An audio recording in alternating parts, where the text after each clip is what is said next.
hopefully you've had a great kickoff to understanding your purpose and gaining momentum and getting excited about what it is you're ready to accomplish in your business. And this is really around understanding the values of your business and how to live those values inside your business, right? So this is going to be, if you think of culture and you think of values inside an organization, it's really the way you do things around here. It's how people perceive what it is that you do, how you do them, right? So what you're doing and how that culture aligns across the board for your organization. So why is it super important for everyone to make sure that their values are really well defined? Well, really it comes into every single element of your business. It comes into how you find new team members, right? You want to make sure that if you're going and hiring a new team member, that their values are aligned with yours, that they are going to be an active participant in how you do things around here in your office. When you go and look for new consumers, clients, customers, you want to make sure that those clients, customers are a good fit with how you do things around here, right? If you're a really high energy organization and your team members are really high energy and you have a real downer that comes in and works, it's not going to be a good fit. The experience with that customer is not going to be ideal for the long term, right? It probably won't work out. You want to make sure that you're finding people that fit and come together and work collaboratively with each other. And it all starts with understanding what is valuable to you, what is valuable to your team, what is valuable to your customers, and the last one being any of those partners that you collaborate with outside of your organization, whether it's subcontractors, vendors, other professionals, partners, other stakeholders in your business. Again, if it's going to be successful going forward, and if you are ready to grow and commit to taking your business to the next level, you need to be very clear on what those values are, because everybody needs to be aligned. Otherwise, it will fall apart along the way. Okay, so what we're going to do is we're going to start right into the very first exercise, and it looks just like this. So this is us capturing all of the key stakeholders for your organization. And why? Because we need to understand who it is that's involved in your day-to-day so that we can understand how we pull them together with those core values. So the very first exercise is going to be defining and understanding who your stakeholders are in your business.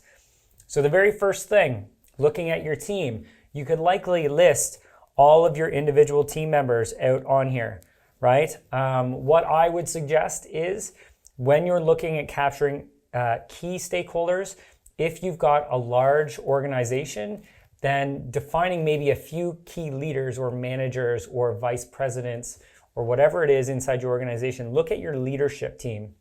Look at those individuals who really resonate with you. Maybe you have very similar values that are aligned, maybe just at perception, right? You want to bring in those people that are very, very close to you and are close with you in driving your company's performance and that you get along with, right? Bring those individuals in as part of the team. So when I do this this exercise with my team, I bring in my leadership team.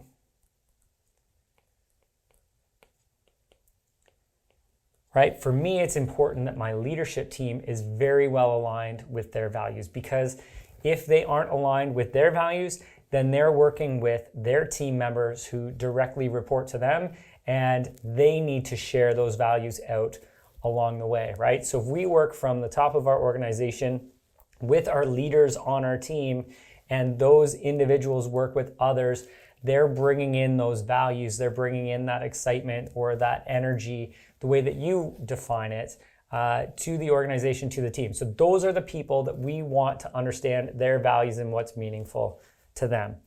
Clients, we want to make sure that we're understanding our top clients. And when I think of top clients, what I think of is those top 10 people that I would work with, that I would do anything for, and that I would, if they ever decided that they were going to leave, I would do anything to keep them, because it's enjoyable, it's exciting, they pay, they're respectful, right? They're on time, they show up, and they deliver exactly how they're supposed to within our relationship. So super important when you're looking at your clients. I would take your top 10 clients, I would dissect them, and I would say, here's a list of who they are. And as we continue to move into the next steps of this exercise, what we're going to do is identify who they are and get their input as well. So let's look at those top clients. Again, for me, a top client for me is somebody that I enjoy. If you're not a good human, you're not on my top 10 list and you're not aligned with my values. One of our values inside our organization is people. That means good people, good clients, good team members, and we're committed to doing everything we can to support those people. So inside your clients, make sure that you're looking at those top 10, those that resonate with you, those that are your ideal clients, because you want more of those people. And the last is collaborators.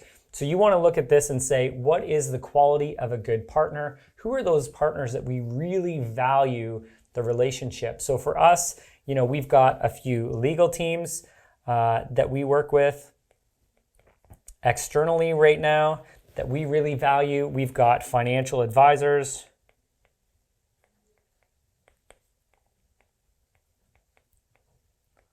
That we value. We've got different community partners that we value, developers in the area that we value.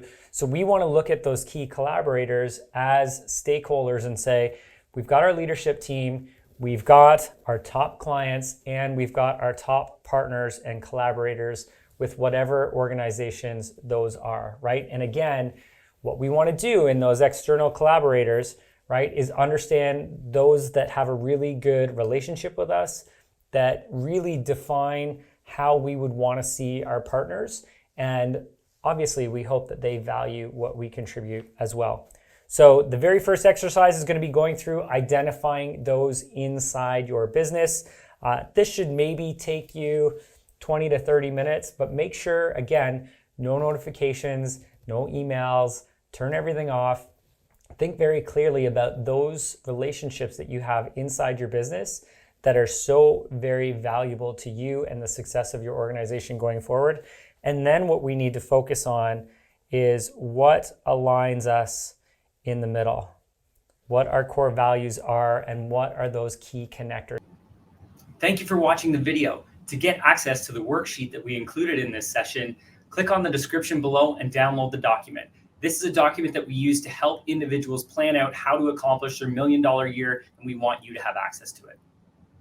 And for all you ambitious entrepreneurs who are looking to start scaling your business immediately, make sure you check out the resources that we've included in the description below. We've got a link to download your digital copy of my best-selling book, The Wealthy Entrepreneur. That will give you so many tips and guidelines on how to scale your business starting now. And last, but definitely not least, if you're excited and ready to get started today, there's a link to book a session with our growth mindset expert to start achieving your $1 million year starting now. Remember, being a business owner isn't easy and not everybody understands it. But in the right community with the right strategy, you can accomplish your $1 million year and achieve financial freedom starting now.